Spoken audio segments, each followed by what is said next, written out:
Sharath, can you click on go to backstage, go to social launch? Hold on. Hello. I was for a second. I don't see it Okay. anymore. Hello there. We are back here. We're back with Mr. Ravi out here. So I would request Sharath, can you just click on exit and then just rejoin in with that link which has been shared with you? Hello, Sharath, can you hear me? Yes, thank you so much. Okay. Here, Mr. Ravi, I think is already there. I'm not going to take much of a time. Thank you so much. Welcome to Mumbai Summit, Mr. Ravi. You can start over. Thank you very much, Santosh and friends. What I'm going to talk about today is about the transformation activities that are happening in the healthcare delivery space using AI and big data. And what I'm going to talk about is not so much on the theory part of it, but actually the on-ground implementation of what we are actually doing.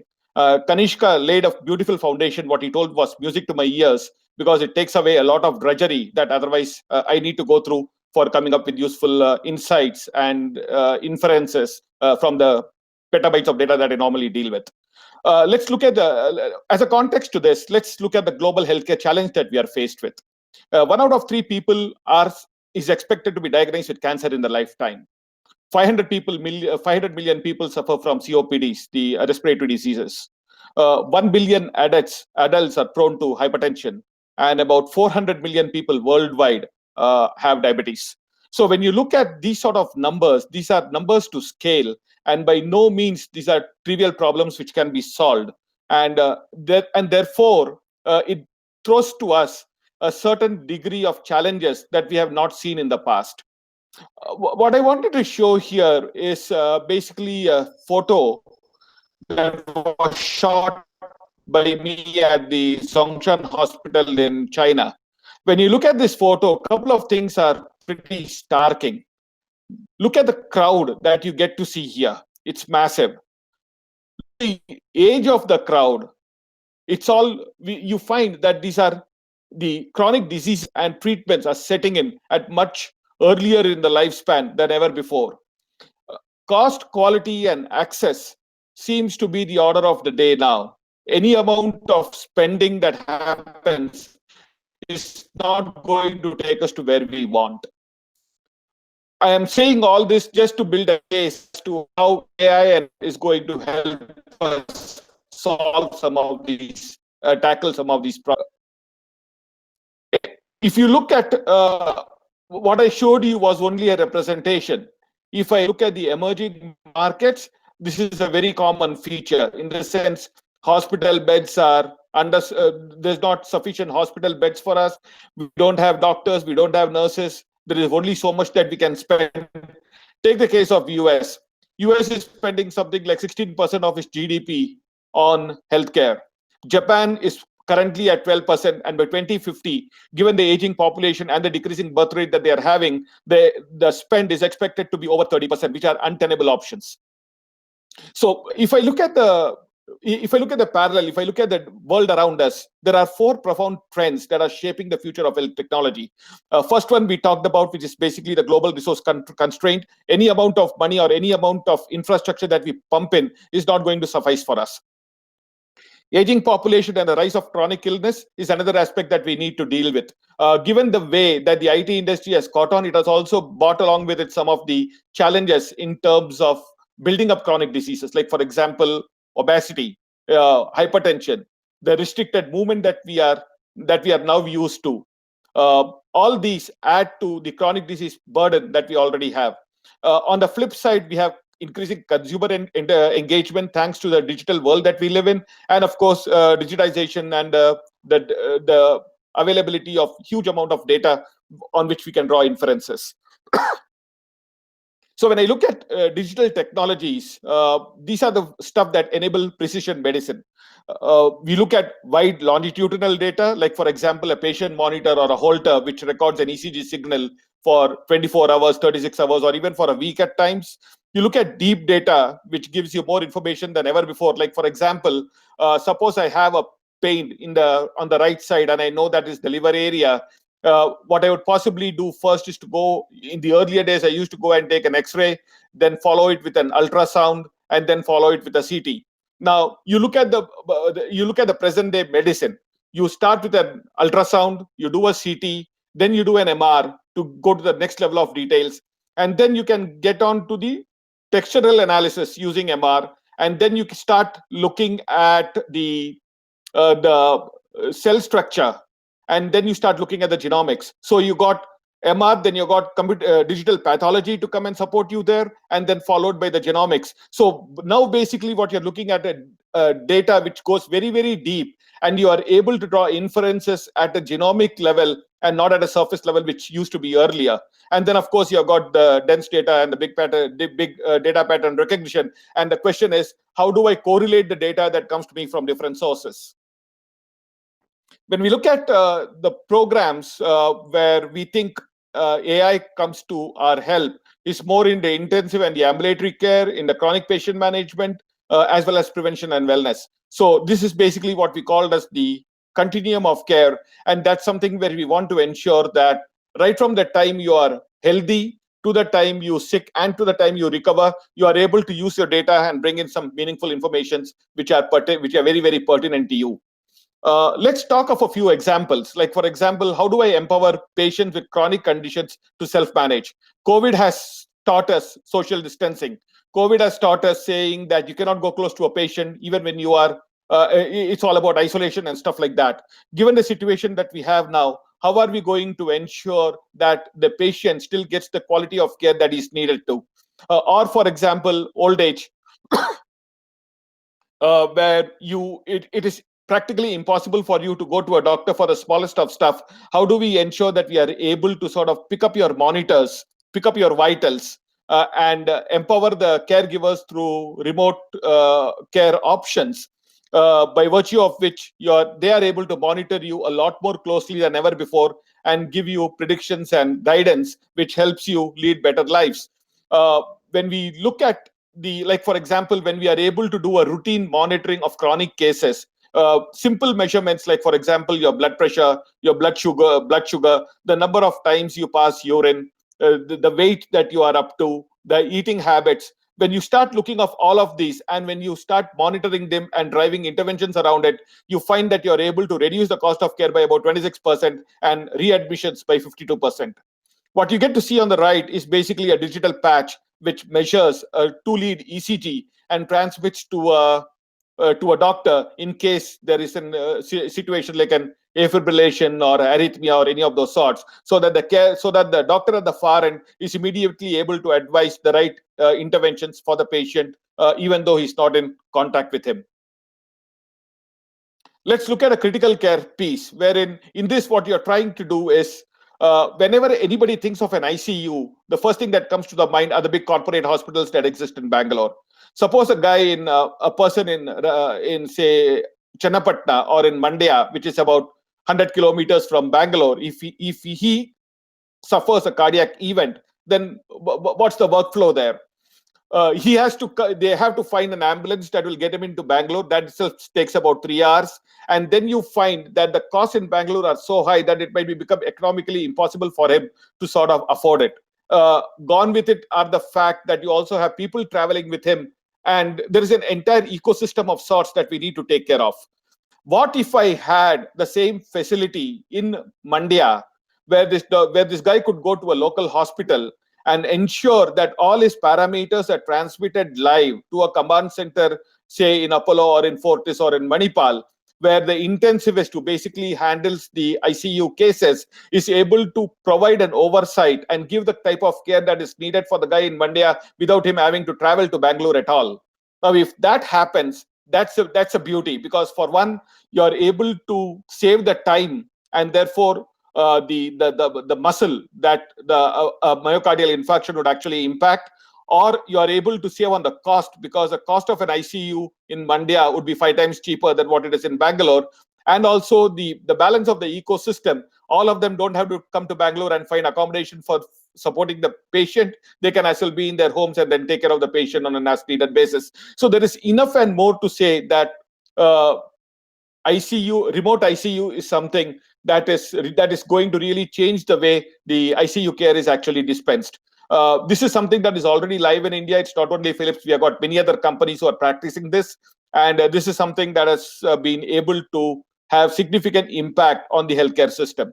What I've also shown here is that you've got hospital information system, lab information systems, the pharma information systems. All of these can all be integrated so that you get a one concerted view of the patient all the time. And what about if the doctor is on the move? If the doctor is on the move, you've got web-enabled applications which basically alert the doctor 24/7 in case he needs to do a virtual round of the patient at different levels of criticality. And what does the economics of this remote care tell us? For remote ICU tell us 33% decrease in ICU mortality. The frequency of complications goes down substantially, and the length of stay goes down by almost 30%. And all these are basically direct saving to the cost and also the trauma to the patient. Let's look at another aspect to this. Look at imaging, for example. Using AI and deep learning, we are able to do significant work in the brain anatomy segmentation, tumor segmentation. Like, for example, if I use a technology called as APT, amide proton transfer, I can basically look at the image and tell you whether this image needs a surgery or does not need a surgery. And if it needs a surgery, how critical is it? I have seen cases where you have very small masses which require an immediate attention, but then you've got a fairly large lesion which you can leave it for a time being. You don't even have to worry about it. So that sort of discrimination can be done without even opening the skull. Bone age assessment is something that comes very handy in forensics, especially when you have to do the assessment of the age of a person when the body is in a decomposed state. And all this is possible just by doing a simple X-ray. Tuberculosis detection, we have got enough and more algorithms which basically take the images, scan it through, and then sort of tell you which are the images which are abnormal, which the doctor needs to look at first, and therefore populate the work list of the doctor the first thing when he comes in the morning. Because assuming for a case where you have to look at 100 cases a day, there's a certain amount of fatigue that sets in over repeated viewing of these images. And once you are able to classify, saying 10% of these require certain attention and intervention, and the balance 90% as normal, you bring a huge productivity saving for the doctor in terms of his ability to sort of contribute his time to specific medical attention that is needed. So the last but not the least, what I also wanted to talk about was the biophysical modeling, in which you can actually replicate a digital twin of you using the AI and deep learning algorithms and the data that goes along with it. So I do an MR scan, I have a 24-hour ECG, I do a CT scan, and I'm able to actually take a complete I'm able to completely characterize you as a digital individual. And then suppose if you have a cardiac ailment that needs to be fixed, I could possibly try multiple models that could actually be deployed on a person, and then find out on this digital avatar, find out which is the one that is going to give you the most optimal results, and then deploy it on the real person. So by doing this, you're coming back to evidence-based medicine, and you're taking away the fact of the trial and error method that otherwise we used to do in the future. So when I look at the digital patient concept, it helps me in diagnosis, it does it treatment planning, procedure guidance. In fact, it gives me a real-time guidance when I'm actually doing a procedure of how I actually have to drive the whole stuff, monitoring from preoperative to ICU to home. And as I said, you are able to prevent readmissions to the hospital, and you are also able to do virtual procedure training for the benefit of the fresh doctors who need to be trained on certain complex procedures. So in the end, what we really want to do is to look at the entire continuum of healthy living, prevention, diagnosis, treatment, and home care, and ensure that the data across the system is put to good use in terms of building AI models and inferences, so that at some point you come to a state where you are able to personalize medicine for the individual to suit his or his particular needs. So the power of AI is phenomenal. The ML algorithm is very, very powerful. But at the end of the day, what we really need to ensure is the quality of data, as Kanishka mentioned. Garbage in is garbage out. The question is, how can we consolidate the data, draw the inferences, and ensure that what we finally do helps us take the right decision, which improves the health, and we are able to sort of decentralize healthcare to the large population masses that otherwise don't have access to it. Thank you very much, and I would like to end my presentation here and take any questions, if any. Sure then. Thank you so much, Mr. Ravi. You can stop sharing your screen. So quickly, we can address the question. Uh, yes, yes, yes. You can go to Air Meet and then yeah, yeah, Air Meet. Yeah. Yes, yes, Yeah. yes. Can stop sharing the screen at the bottom of the screen if you can click on it. Yes, perfect. Thank you so much. So we have a question, quickly, if you can actually address that. In rural India, where internet quality is not that good and so unpredictable, can we rely on technology-enabled solution for critical care cases? Absolutely, because these technologies have fallback options in the sense that the first thing that goes out is the video connect. But the data, the real time data that we send from the equipment to the doctor consumes almost negligible bandwidth. And because of that, the data per se does not get interfered. There are various fallback mechanisms and algorithms that ensure that the data continuity is maintained even in the weakest of link. In fact, as low as 256 kbps, we can go and operate the system. That's Oh, not a sure, challenge. sure then. So we have Mr. Manoj wants to come on stage. So just give me a second. Yes, Mr. Yeah. Manoj, you're live right now. You can ask the question. Yeah. Hi, my name is Manoj Gursani. I am a co-founder of a healthcare startup called Azion Healthcare. And one of the things which we are seeing emerging, and we are using a lot of AI for diabetic retinopathy and other stuff.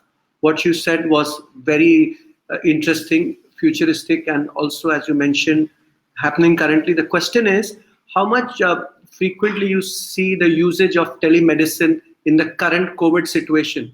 Because the government has passed the regulation to allow telemedicine. So what do you feel are the challenges going to be to adopt telemedicine? I think it's more of a mind shift. It's an adaptation that people need to sort of get over. The mind shift is that if I go to a doctor and if he touches and feels me, I am that much better off. But given the constraints that we have, it is almost impossible for us to do that.